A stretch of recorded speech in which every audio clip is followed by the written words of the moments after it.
भीष्म ने कहा चाहे कहीं भी चली जा, शल्य के पास चली जा। बोले शल्य अब मुझे अपनाएगा नहीं। जब ये शल्य के पास गई है तो शल्य ने ये कहा कि तू भीष्म की चुराई हुई है और मैं उसमें हार चुका हूं, भीष्म के सामने मैं हार चुका हूं और हारी हुई वस्तु को मैं अपनाऊंगा नहीं। सज्जनों, वो लड़की लौटा दी। तो वो लड़की लौट करके गुरु परशुराम के पास में पहुंची है। तो परशुराम से कहा है कि तुम्हारा चेला बड़ा परेशान कर रहा है। बोले क्या हुआ? बोले मेरा हरण करके लाया है, अब मेरा विवाह नहीं कर रहा अपने साथ। तो गुरु परशुराम ने भीष्म से कहा है कि भीष्म या तो इस लड़की से विवाह कर ले या फिर मुझसे युद्ध कर ले।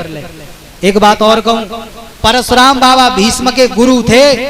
अगर परशुराम एक बात कहते कि भीष्म इस लड़की से शादी कर ले, तो बाबा भीष्म अपनी प्रतिज्ञा तोड़ देते, अपने गुरु की बात को नहीं तोड़ते। मगर परशुराम ने तो दो बातें कही, या तो जा लड़की से शादी कर ले या फिर मुझसे युद्ध कर ले। तो बाबा भीष्म ने कही कि गुरुजी बात एक ही तो माननी है कि दोनों ही माननी है? बोले एक माननी है। बोले कि तो मैं शादी ना करूंगा, युद्ध करूंगा। परशुराम से 7 दिन युद्ध चला। परशुराम को बाबा भीष्म ने हरा दिया। तब परशुराम ने श्राप दे दिया है भीष्म को कि भीष्म तूने मेरा अपमान किया है तो तू रणभूमि में प्रतिपक्ष के सामने अस्त्रहीन होकर के मरेगा। और ये श्राप दे करके महाराज परशुराम वहां से चले गए। अब वो लड़की भी भीष्म को श्राप दे गई। कहा है कि भीष्म तुमने मेरा हरण किया और मेरे साथ में शादी नहीं की, मेरा अपमान किया है, तो मैं भी अग्नि में जल करके मरूंगी, लेकिन तेरा वध होगा तो मेरे ही कारण होगा, तेरी मौत होगी। तो वो लड़की जाकर के मर गई। अगले जन्म में यही लड़की महाराज द्रुपद के घर में शिखंडी बन करके आई। सज्जनों, इन्हीं द्रुपद के महाराज के घर में द्रौपदी का भी जन्म हुआ था और धृष्टद्युम्न का भी जन्म हुआ था। इनका जन्म कैसे हुआ था? याज और उपयाज नाम के 2 ऋषि भाई थे। द्रुपद महाराज और द्रोणाचार्य से अनबन हो गई थी। तो द्रोणाचार्य से बदला लेने के लिए द्रुपद एक ऐसा पुत्र चाहते थे जो पुत्र द्रोणाचार्य का वध कर दे युद्ध क्षेत्र में। तो ये उपयाज के पास में गए। उपयाज ने ये कहा है कि मेरा छोटा भाई है, उसके पास जाओ, वो ये काम करता है। तो जब छोटे भाई के पास में गए तो उसने जाकर के इनके घर पे यज्ञ किया है। उसी यज्ञ से एक लड़का और एक लड़की उत्पन्न हुए थे साहब। जो लड़की उत्पन्न हुई थी जो द्रौपदी, और लड़का था जिसका नाम था धृष्टद्युम्न, ये अग्नि से पैदा हुए थे। सज्जनों, बाबा भीष्म को परशुराम ने श्राप दे दिया। अब देखो, विचित्र वीर की घर में 2 रानियां हैं, अंबा और अंबिका।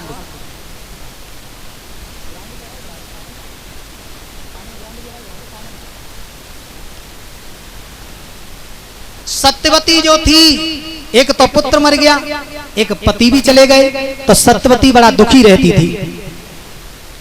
सत्यवती को महाराज भीष्म रामायण का पाठ सुनाते थे। रात रात भर तक रामायण का पाठ सुनाते रहते थे। एक बार विचित्र वीर की दोनों पत्नियों ने अपने पति से कहा है, महाराज तुम्हें ना मालूम घर में कैसे कौतुक कह रहे हैं। बोले क्या हो रहा है?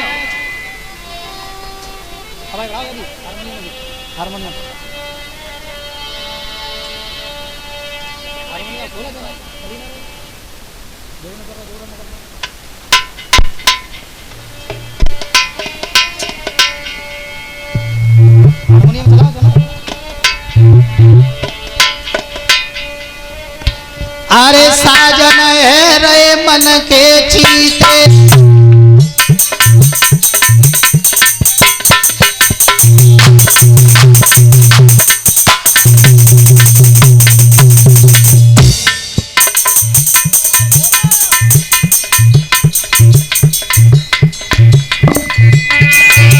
अरे साजन है रे मन के चीते, और घर में जेठ लगे मोती।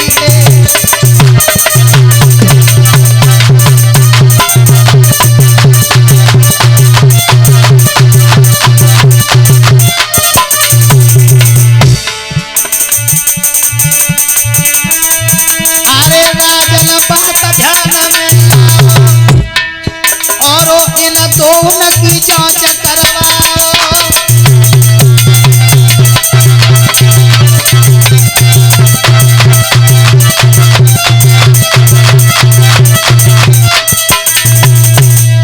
कहा दोनों रानियों ने, महाराज घर में बहुत बड़ा अनर्थ हो रहा है। बोले क्या हो रहा है?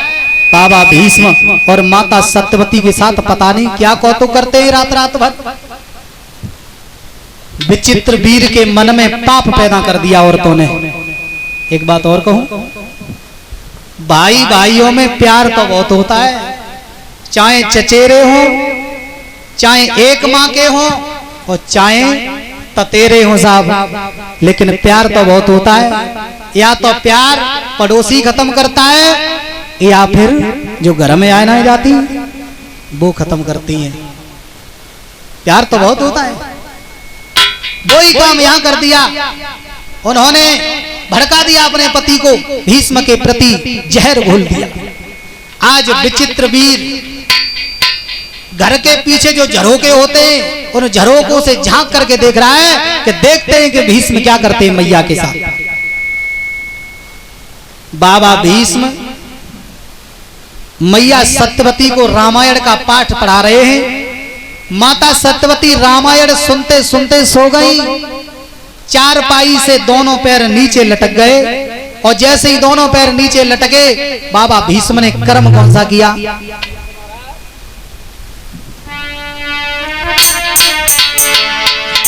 अरे रामायण को बंद करो और जब नींद मात को आई रे, और पैर लटक रे मैया के, भीष्म ने करी लखाई रे।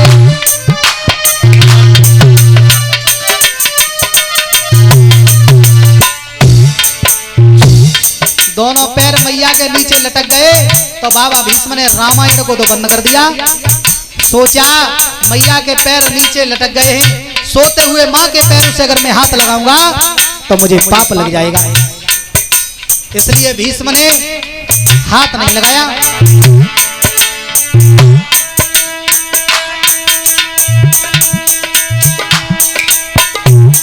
हे रामायण को बंद करो और नींद माता को आई रे, और पैर लटक रे मैया के, भीष्म ने करी लखाई रे।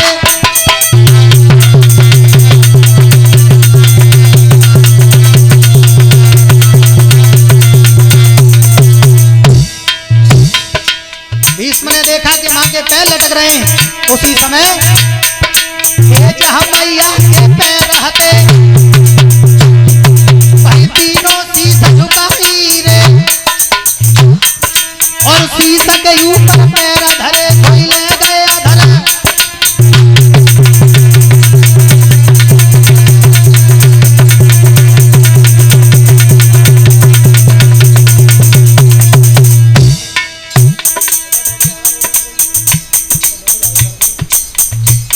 और इसी बीच में ये श्रीमान दिनेश फौजी जो गांव देवा से आए हैं, 50 रुपया भंडारे में दान कर रहे हैं। 50 रुपया हमारे करीब। भगवान से कामना करूंगा भैया के हाथ धर्म की ओर बढ़ते रहें, धन दौलत से भरे भंडार बनाए रखे।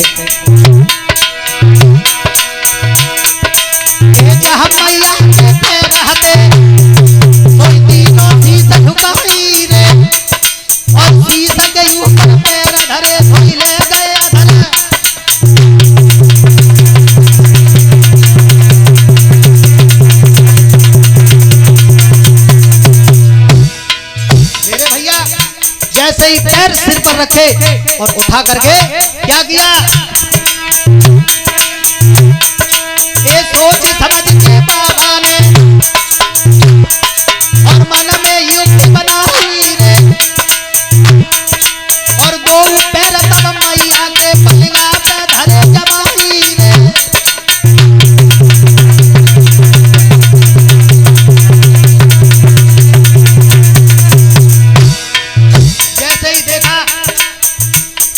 विचित्र वीर ने ये तो गलत हो गया, मेरी पत्नियों ने तो ये कहा था कि भीष्म मैया के साथ पता नहीं क्या करते हैं, लेकिन मेरा भाई महान है साहब, मेरा भाई महान है।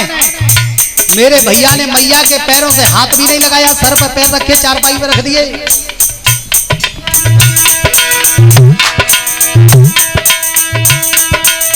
पैर उठाई के मैया के पलंगा पे धरे जमाई रे, और वो जागत देखी राजा ने तो पानी पे नवज हत्याई रे।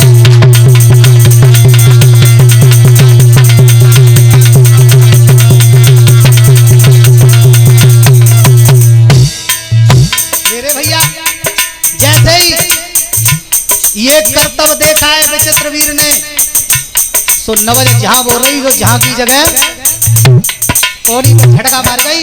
कहने लगे मेरी पत्नियों ने तो बहुत गलत किया, जो मेरे भाई के बारे में गलत सोचा। विचित्र वीर वहां से चला आया, और जैसे ही सवेरा हुआ महाराज भीष्म सूर्य को जल दे रहे थे, उसी वक्त आरे जब सूरज ने किरण पसारी, और तब भीष्म से गिरा उतारी।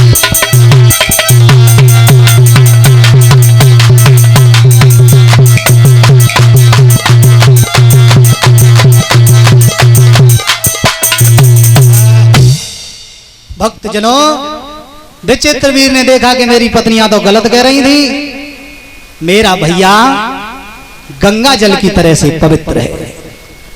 जब सूर्य को जल दे रहे थे भीष्म, तो पीछे से विचित्र वीर ने पूछा, भैया एक बात बताओ, अगर किसी को मनसा पाप लग जाए तो उसे क्या करना चाहिए? बोले जिसको मनसा पाप लग जाए तो काशी में जाकर के जल के मर जाए, तपस्या करे, या किसी बरगद की खोल देखें, अपने शरीर को उल्टा लटका करके नीचे से अग्नि जला करके तपाए तो मनसा पाप छूट जाता। भीष्म ने इतनी बात कही, पूछ ना पाई कि भैया मनसा पाप लगो कि नहीं है। तब तक तो विचित्र वीर वहां से चला गया, उसने वही कर्म किया, बरगद की खोल देख के शरीर को तपाया, तो विचित्र वीर को क्षय का रोग हो गया। क्षय रोग, क्षय से कहते टीबी का रोग, टीबी का रोग हो गया, और विचित्र वीर मर गया। सज्जनों, विचित्र वीर भी मर गया। अब मैया सत्यवती को बड़ी चिंता भाई। मैया सत्यवती ने कहा,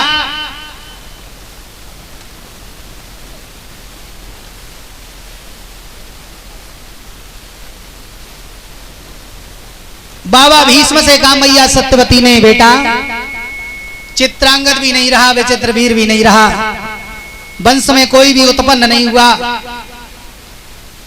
आप अगर इन दोनों पत्नियों का साथ निभा दो तो ये वंश आगे बढ़ जाएगा।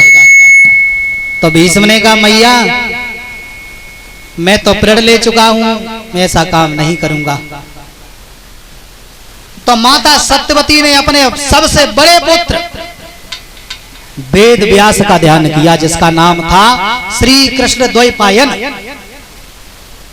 अब ये सबसे बड़ा पुत्र कैसे था? ये श्री कृष्ण द्वैपायन जो था, ये सत्यवती के कुआरे पर ही पैदा हो गया था साहब।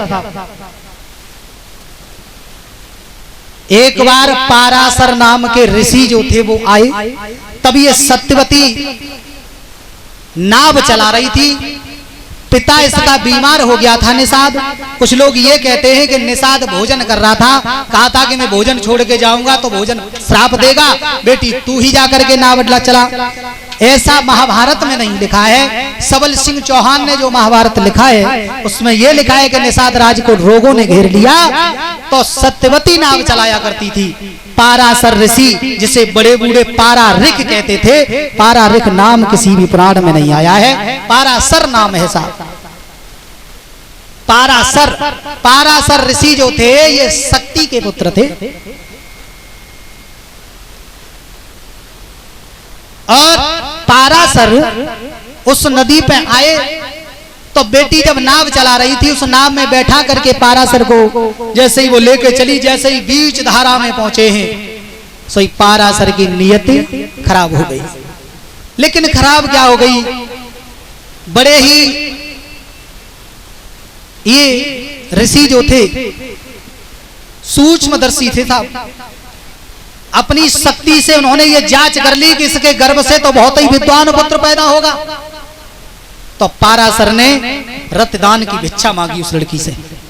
उस लड़की ने कहा है कि ऋषिवर, कहा तुम मेरे दादा परदादा की उम्र के हो, मैं तो तुम्हारी नातनी की उम्र की हूं, और तुम मेरे साथ ऐसा करोगे, समाज अच्छा नहीं कहेगा।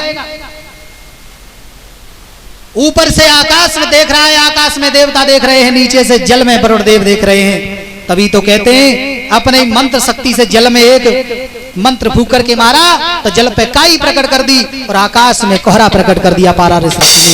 सज्जनों, उस सत्यवती के साथ में भोग किया और उसी वक्त उस सत्यवती के गर्भ से एक बच्चे ने जन्म लिया। जन्म लेते ही बालक अपने पिता के साथ जंगल में जाने लगा साहब। है तो आश्चर्य की बात, लेकिन शास्त्रों की बात है, मेरे सामने की बात नहीं है। क्यों? क्योंकि बालक जन्म लेके तुरंत कैसे चल देगा। अब शास्त्रों में लिखा है, सामने की बात नहीं है, जो लिखा है वो हम आपको बता रहे हैं। सज्जनों, जैसे ही वेद व्यास जी साथ में चले हैं पिताजी के, सोई सत्यवती रोई। सत्यवती ने कहा कि बेटा मेरा कोई नहीं है, मुझे तो समाज दोष देगा और तुम मुझे छोड़ के जा रहे हो। वेद व्यास कहने लगे, मैया मैं अभी जा रहा हूं, लेकिन जब जब तुझे पे परिस्थिति पड़े मुझे याद करना, मैं तुरंत तेरे पास आऊंगा। आज वही समय आ गया सत्यवती का। जैसे ही वेद व्यास का ध्यान किया, सही वेद व्यास प्रकट हो गए। इनका नाम वेद व्यास क्यों पड़ा? जन्म का नाम तो श्री कृष्ण द्वैपायन था, लेकिन श्री कृष्ण द्वैपायन क्यों था? क्योंकि ये कृष्ण वर्ण में पैदा हुए, इसलिए इनका नाम श्री कृष्ण द्वैपायन हो गया। वेद व्यास क्यों पड़ा? व्यास का मतलब होता है समास और विस्तार। 1 मिनट की बात को 1 घंटे की कर दे और 1 घंटे की बात को 1 सेकंड में कर दे, उसे कहते हैं व्यास। व्यास का सीधा मतलब होता है विस्तार करना, छोटी सी बात को बड़ा करना और बड़ी सी बात को बिल्कुल छोटा करना, उसे कहते हैं व्यास। इन्होंने एक वेद से 4 वेद किए, इसलिए वेद व्यास नाम पड़ गया साहब। वेदों का विस्तार किया, इसलिए इनका नाम पड़ा वेद व्यास। वेद व्यास जब प्रकट हुए तो कहा, मैया बताओ क्यों बुलाया?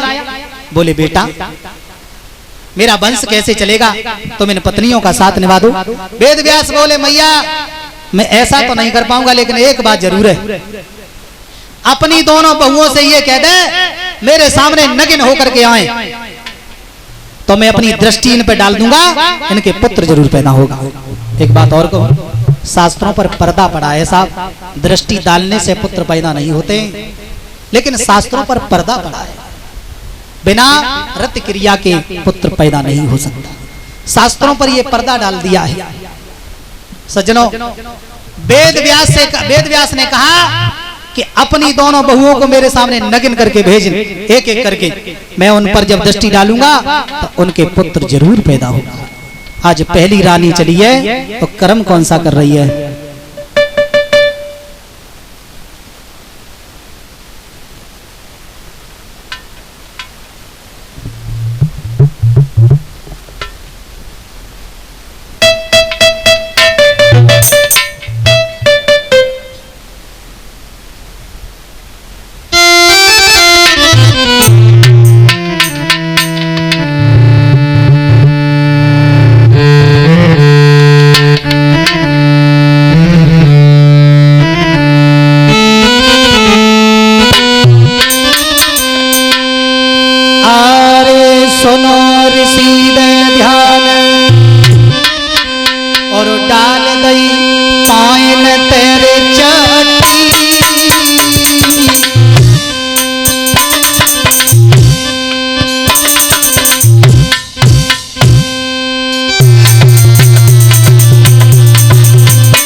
सारे कपड़े तो उतार दिए और चप्पल भी उतार दी। चट्टी कहते हैं चप्पल को, चप्पल भी उतार दी, नगिन हो गई, लेकिन आंखों से पट्टी बांध दी साहब। और जैसे ही चली है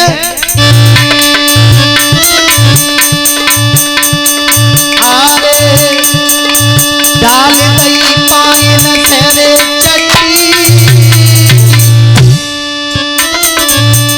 सब कपड़ा धरे उतारी बांध लई आँखिन तेरे पट्टी।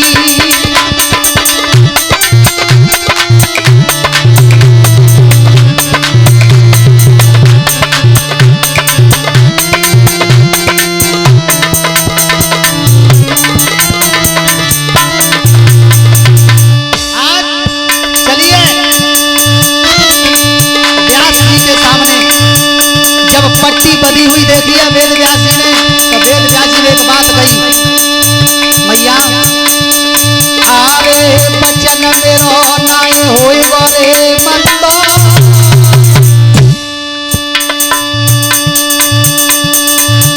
जाने में ना गए छुपाई लला दिया जन्म गिरे अंधो।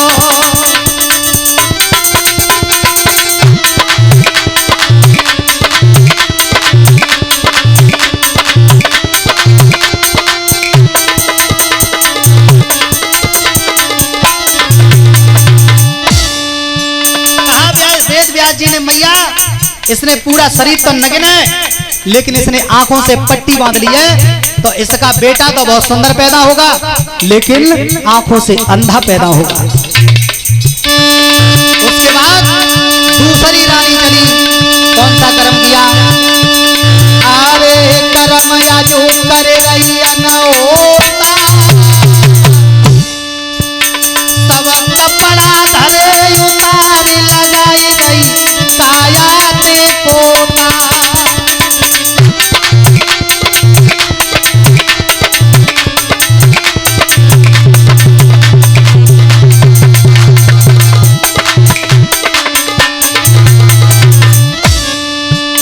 सारे कपड़ा उतार दिए, लेकिन उसने पूरे शरीर पे यज्ञपति महाराज पोता लपेट ली, पोता। और जैसे ही पोता लपेटी वेद व्यास जी के सामने पहुंची, सोई वेद व्यास जी ने कह दिया जा तेरे भी पुत्र पैदा होगा। लेकिन आरे पांडु रोग को लला जनेगी और मैया बात मिटेगी नाई, और कितनी बात कही बाबा ने तोले दासी पहुंची जा।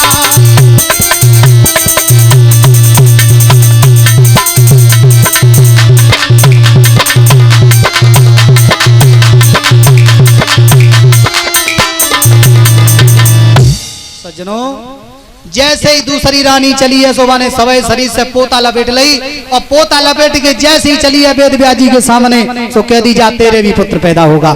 लेकिन परंतु तेरे पुत्र सुंदर तो बहुत होगा, लेकिन पीलिया का रोगी पैदा होगा, पांडु रोगी पैदा होगा। उसको ये वरदान दे दिया। उसके बाद पीछे से दासी चंदई कौन कह दई तू चली जा, सो भजधरी जैसी वेद व्यास जी के सामने गई, सो पुत्र पुत्र कत्त भई गई, सो वेद व्यास जी ने कह दी जाको मोह बंधन है भाव, ताकि हमारे जाके गर्भ से ऐसा बेटा पैदा होगा जो जीवन भर कभी बंद ही नहीं होगा, बुदर बुदर करता रहेगा। सज्जनों, बड़ी रानी के गर्भ से धृतराष्ट्र का जन्म हुआ, जो जन्म से अंधे थे साहब। दूसरी रानी के गर्भ से पांडु पैदा हुए, जो पांडु रोगी थे। और जो दासी गई, दासी के गर्भ से विदुर पैदा हुए था साहब। विदुर, वेद व्यास वहां से चले गए। सज्जनों, धृतराष्ट्र और पांडु धीरे धीरे जब बड़े हुए हैं, तो धृतराष्ट्र जब विवाह के योग्य हुए, मैया सत्यवती ने कहा है बाबा भीष्म से, बेटा एक काम करो, अब ये लड़का विवाह के योग्य है, धृतराष्ट्र का विवाह कहीं से करवाओ। बोले विवाह का करवाएं? काबुल में महाराज सुबल अपनी लड़की गांधारी का स्वयंवर कर रहे हैं, अभी जाते अभी विवाह करवाते। और भीष्म काबुल में पहुंचे और जाकर के गांधारी का हरण कर लिया, धृतराष्ट्र के साथ में विवाह करवा दिया। जो सुबल की लड़की थी साहब, उन्हें गांधार नरेश भी कहा जाता है, लेकिन उनका नाम था सुबल महाराज। गांधारी का जब हरण कर लिया तो इस चिंता में महाराज सुबल को बीमारी ने घेर लिया। आज सुबल ने अपने बेटा शकुनी का हाथ पकड़ के एक बात कही है, लाला एक काम कर, मेरा सभा में बहुत अपमान हुआ है। अरे सुन बेटा चितलाई और जियत नहीं जग मेरे रही पाऊं।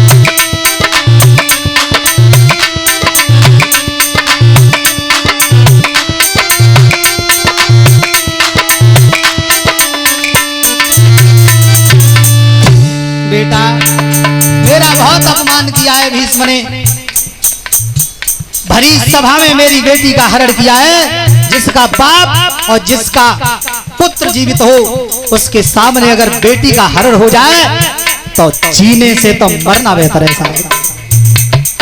और इसी बीच में ये हमारे श्रीमान थान सिंह यादव जो ताऊ जी की तरफ से हमारे करीब 100 रुपया आए हैं आशीर्वाद के रूप में। मैं भगवान से कामना करूंगा कि बुजुर्गों का आशीर्वाद सदैव मेरे ऊपर बना रहे, यही आशा और आकांक्षा करता हूं। आप लोगों का अगर आशीर्वाद है तो सब कुछ है, क्योंकि आशीर्वाद में बहुत बड़ी शक्ति होती है साहब। आशीर्वाद नहीं है तो कुछ भी नहीं है। एक बात और कहूं, अगर एक माँ के 2 लड़का हो, एक लड़का मैया की सेवा करते हो और एक लड़का नाय करते हो, बिल्कुल माता जी से बोल चाल नाय हो, तुम तो बिल्कुल नाय बोलते हो और तो तुम अपनी मैया के जाए के 5 छो तो तुम्हारे में नजर बेशक नाय कराई, लेकिन एक तरफ को मोह करके ऐसी तमाकू सी चबती हैं जकाती हैं वे जैसे कचे तैसे बने रहे साहब। तो बड़े बूढ़े का आशीर्वाद ही बहुत कुछ होता है। आशीर्वाद अगर मिल जाए तो सब कुछ है साहब।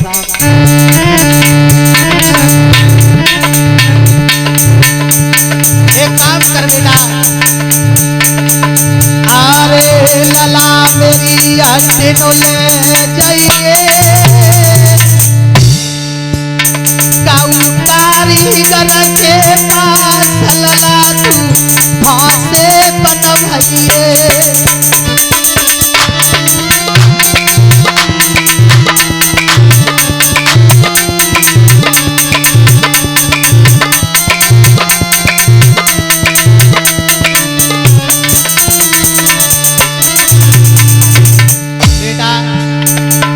मेरी हड्डी जब मैं मर जाऊं तो मेरे शरीर से हड्डियों को निकाल कर किसी कारीगर के पास में जाना और मेरी हड्डियों के फांसे बनवाना। फांसे वो होते हैं जिनसे जुआ का खेल खेला जाता है। और फांसे बनवाने के बाद एक काम करना, अरे बात तो भूल मती जाइए,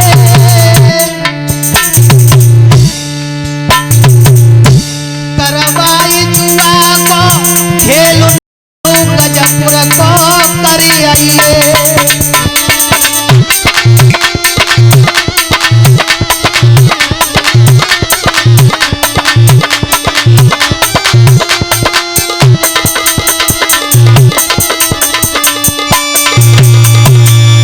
कहा था महाराज सुबल ने, बेटा मेरा बहुत बड़ा अपमान किया है, तू एक काम कर, मेरे शरीर की हड्डियों को निकाल करके ले जाना, किसी कारीगर से फांसे बनवाना और फांसे ले जा करके तू हस्तिनापुर में कौरव और पांडव के बीच में जुआ का खेल करवा देना, गजपुर का नाश कर देना। जब तक गजपुर का नाश नहीं होगा तब तक मेरी आत्मा को शांति नहीं मिलेगी मरने के बाद।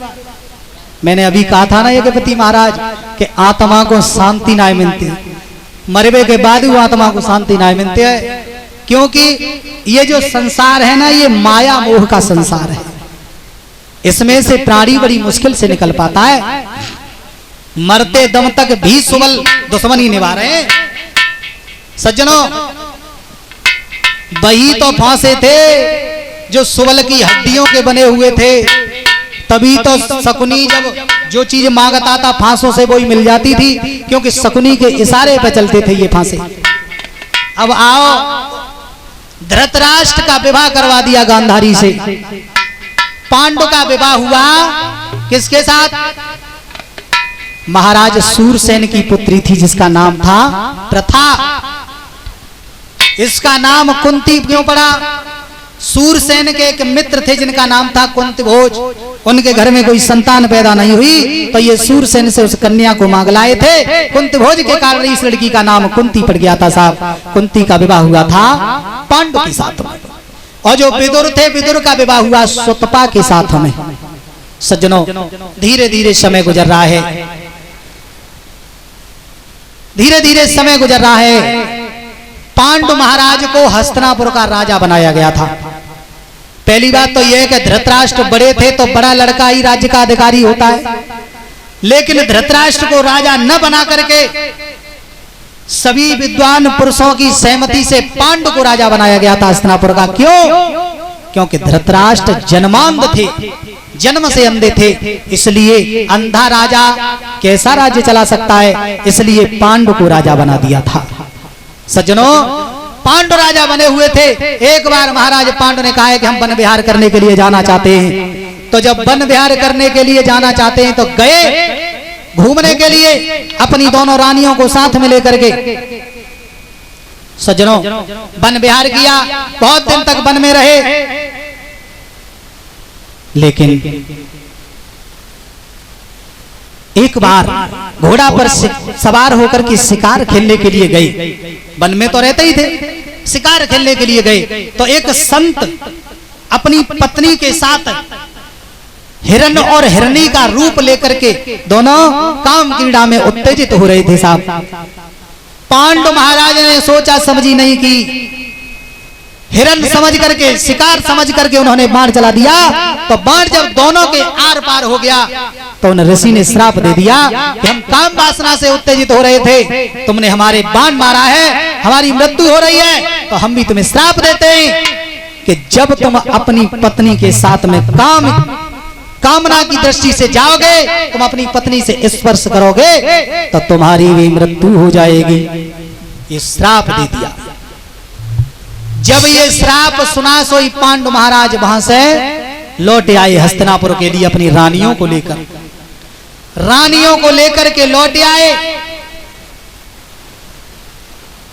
उसके बाद पांडु महाराज ने एक बात कही भीष्म से, बाबा एक काम करो, मुझे किसी ऋषि ने श्राप दे दिया है तो मैं अब वन में तपस्या करने के लिए जाना चाहता हूँ। जितने दिन रह गए उतने में वन में बिताऊंगा, भगवान के भजन में बिताऊंगा तो ज्यादा बढ़िया रहेगा।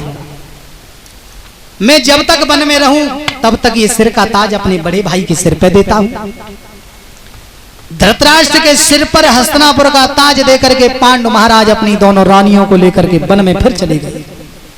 सज्जनों, वहां पर भगवान का भजन करते हैं, तपस्या करते हैं, लेकिन पांडु महाराज सूर्य का व्रत रखते थे रविवार वाले दिन। एक दिन रविवार का दिन था, सूर्य व्रत था। पांडु महाराज का यह प्रण था कि सूर्य जब तक छुपेंगे नहीं और अगर सूर्य छिप गए तो मैं भोजन नहीं करूंगा, सूर्य के निकलते निकलते ही मैं भोजन करूंगा। एक दिन क्या हुआ कि ये शिकार खेलने के लिए गए तो शिकार खेलते खेलते लेट हो गए। सूर्य छिपने ही वाले थे और सूर्य छिप ही गए। माद्री जो छोटी रानी थी ये बहुत सुंदर थी और बहुत बड़ी पतिव्रता थी। इस माद्री ने विचार किया कि अगर सूर्य छिप गए तो मेरे पति भोजन नहीं करेंगे, तो इसने ये जा करके सूर्य के रथ के आगे जाकर के बैठ गई और अपने तपोबल की शक्ति से सूर्य के रथ को रोक दिया साहब। जैसे ही महाराज पांडव आए, कुंती ने भोजन दिया, भोजन कर लिया, और जैसे ही भोजन किया सही महाराज माद्री जो थी वो अंदर कुटिया में चली गई और सूर्य जो थे छुप गए, क्योंकि सूर्य तो पहले ही छिप गए थे, उसने अपनी तपोबल शक्ति से रोक रखा था। महाराज पांडव कहने लगे कुंती इतनी जल्दी सूर्य कैसे छिप गए, अभी तो निकले हुए थे, क्योंकि सूर्य भी छिपते हैं तो धीरे धीरे छिपते, एकदम तो छिप नहीं जाते, लेकिन वहां एकदम अंधेरा हो गया तो पांडव को शंका हो गई। पांडव ने कहा क्या कारण है, तो कुंती कहने लगी तुम्हारी जो छोटी पत्नी है ना, उसने सूर्य के रथ को रोक लिया है, ये बहुत सुंदर है। तो महाराज पांडव कहने लगे कुंती मेरी छोटी रानी इतनी सुंदर है, मैंने अभी तक नहीं जाना। सज्जनों, इन पांडव महाराज के कुंती के गर्भ से 3 पुत्र पैदा हुए थे, युधिष्ठिर, भीम और अर्जुन। एक पुत्र माद्री के गर्भ से पैदा हुआ था जिसका नाम था नकुल। ये युधिष्ठिर जो थे धर्म के अवतार थे, भीम जो थे ये पवन के अंश से पैदा हुए, और अर्जुन जो थे ये इंद्रदेव के अंश से पैदा हुए, नकुल जो थे अश्विनी कुमार के अंश से पैदा हुए। लोग ये कहते हैं कि नकुल और सहदेव दोनों अश्विनी कुमार के अंश से पैदा हैं। सबल सिंह चौहान का जो महाभारत है उसमें ऐसा नहीं दिया है, उसमें यह दिया है कि जब ये सुना है कि मेरी पत्नी बहुत सुंदर है, तो ये अपनी पत्नी के साथ में सहवास करने के लिए चले। पत्नी मना करती है महाराज मेरे साथ ऐसा मत करो।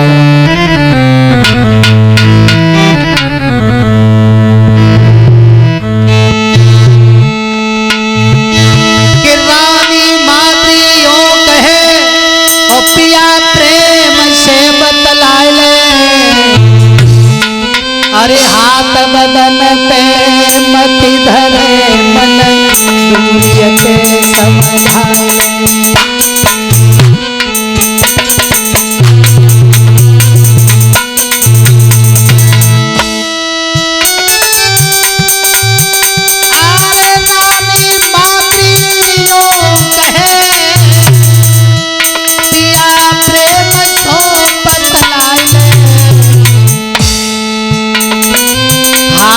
बदन पे मति धरे मन दूरियते समझाए। क्यों प्रीतम प्यारे कोई बाहिरनी को श्राप, तेज पे चढ़त खेम मर जाए,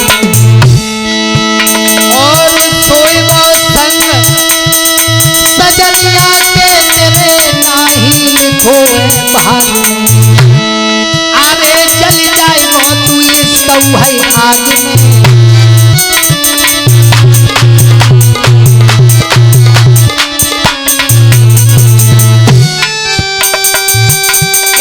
प्रीतम प्यारे कोई बाहिरनी को श्राप, तेज पे चढ़त खेम मर जाए वो, सोई वो संग सजनिया के तेरे नाही खोए भाग, आवे चल जाए वो तू इस भाई आगे।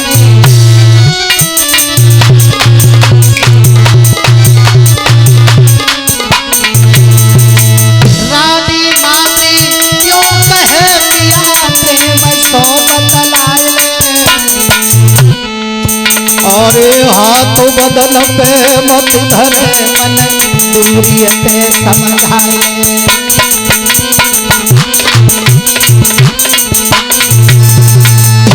कहा माद्री ने महाराज तुम्हें हिरनी का श्राप लगाए ऐसा मत करो, लेकिन पांडव महाराज नहीं माने, अपनी पत्नी के साथ में रमण किया, स्पर्श किया, और रमण करते ही करते इनकी मृत्यु हो गई। इनके अंश से एक पुत्र पैदा हुआ था जिसका नाम था सहदेव। सज्जनों, महाराज पांडु मारे गए, धृतराष्ट्र राजा हैं हस्तिनापुर के, सज्जनों, विदुर जो हैं वो धृतराष्ट्र की सेवा में रहते हैं। धीरे धीरे समय गुजर रहा है। जब ये परिवार बढ़ा, कौरव और पांडवों का जब ये परिवार बढ़ा, देखिए धृतराष्ट्र के एक नहीं 100 पुत्र पैदा हुए थे, 100 गांधारी के गर्भ से। लेकिन जो दासी के गर्भ से पैदा हुआ था धृतराष्ट्र के बिंदु से, उस बच्चे का नाम था युयुत्सु। जो दासी के गर्भ से पैदा हुआ था धृतराष्ट्र के बिंदु से। 101 पुत्र थे धृतराष्ट्र के, लेकिन गांधारी के गर्भ से 100 पैदा हुए और एक पुत्र दासी से हुआ था। सबसे बड़ा पुत्र था दुर्योधन। सज्जनों, जब ये बालक बड़े हुए हैं, द्रोणाचार्य के यहां पर शिक्षा ग्रहण की है। और देखिए एक बात कहें, जब परिवार बढ़ता है ना तो कलह तो बढ़ जाती है कि पति महाराज, क्योंकि पहले एक था, फिर 2 हो गए, 3 हो गए, 4 हो गए, तो फिर हिस्सा बांट में दिक्कत आती है, तो लड़ाई तो होगी। परिवार जब बढ़ा तो इनमें कलह पैदा हो गई। पांडव कहते हैं कि हस्तिनापुर का राज्य हमारा है, और दुर्योधन कहता है कि हस्तिनापुर का राज्य हमारा है। माफ करना, थोड़ा संक्षेप में चलूंगा क्योंकि महाभारत की कथा एक दिन में पूरी होने वाली नहीं है। कहा कि हस्तिनापुर का राज्य हमें चाहिए। जब इनमें कलह बढ़ी तो बाबा भीष्म ने इनका बंटवारा कर दिया। पांडवों को 40 गांव दे दिए और हस्तिनापुर का राज्य दुर्योधन को दे दिया। लेकिन इस बात से भी दुर्योधन सहमत नहीं था। सज्जनों, दुर्योधन सहमत नहीं था इस बात से। कहा कि मैं इन पांडवों को बिना युद्ध के सुई के नोक के बराबर पृथ्वी नहीं दूंगा। बाबा भीष्म ने कह सुन के ये बंटवारा कर दिया था, लेकिन इन दोनों के बीच में मामा शकुनी आ गया काबुल से। इसने जुआ का खेल करवा दिया और खेल करवा करके पांडव जो थे जुआ में सब कुछ हार गए थे, कुछ भी नहीं बचा था। यहां तक हुआ था कि पांडव द्रौपदी को भी हार गए थे साहब, द्रौपदी को भी हार गए। और जब द्रौपदी को भी हार गए तो दुर्योधन ने दुशासन से ये कहा है कि उस द्रौपदी को खींच करके भरी सभा में ला। एक बात कहूं, ऐसा क्यों किया? ऐसा इसलिए किया, पांडवों ने एक बहुत सुंदर महल का निर्माण करवाया था। उस महल को देखने के लिए सब राज राजा आए। उस महल को देखने के लिए दुर्योधन भी गया। उसमें एक खूबियत थी कि जल की जगह थल दिखाई देता था और थल की जगह जल दिखाई देता था। थल समझ करके दुर्योधन ने पैर रखा तो जल पर पैर उसका फिसल गया, धरती पर गिर गया। अट्टा पर ऊपर द्रौपदी खड़ी थी, ताली बजा करके हंस गई और कहने लगी कि अंधों के अंधा हुए। यही बात दुर्योधन के मन में खल गई और कहने लगी, तूने ये बात कही तो कही कैसे? एक दिन वो होगा द्रौपदी जो भरी सभा में जब तक मैंने तुझे नंगा नहीं कर दिया तो मेरा भी नाम दुर्योधन नहीं है। वो कलह पैदा हो गई थी दुर्योधन को। जुआ का खेल हुआ, आज जुआ में पांडव हार गए। 12 वर्ष का वनवास मिला पांडवों को, 1 वर्ष का अज्ञातवास मिला था। तो देखिए जब द्रौपदी को हार गए थे तब दुर्योधन ने आदेश दिया दुशासन को, कहा है कि द्रौपदी को खींच करके ला। तो आज दुशासन द्रौपदी को भरी सभा में खींच करके लाया है। सज्जनों, जब भरी सभा में दुशासन द्रौपदी को खींच करके लाया तो आज द्रौपदी हाथ जोड़ करके सबसे निवेदन करती है, द्रोणाचार्य, कृपाचार्य, बाबा भीष्म सबसे निवेदन करती है कि दुशासन मेरी इज्जत ले रहा है, इसे समझाओ। सबने नीचे गर्दन डाल ली। आज द्रौपदी बड़े तरीका से विलाप करती है, सोचने लगी इस भरी सभा में अब मेरा कोई नहीं है, कोई नहीं है मेरा। तो द्रौपदी अपने मन में सोचने लगी कि अब सिवाय कन्हैया के मेरा या कोई नहीं है।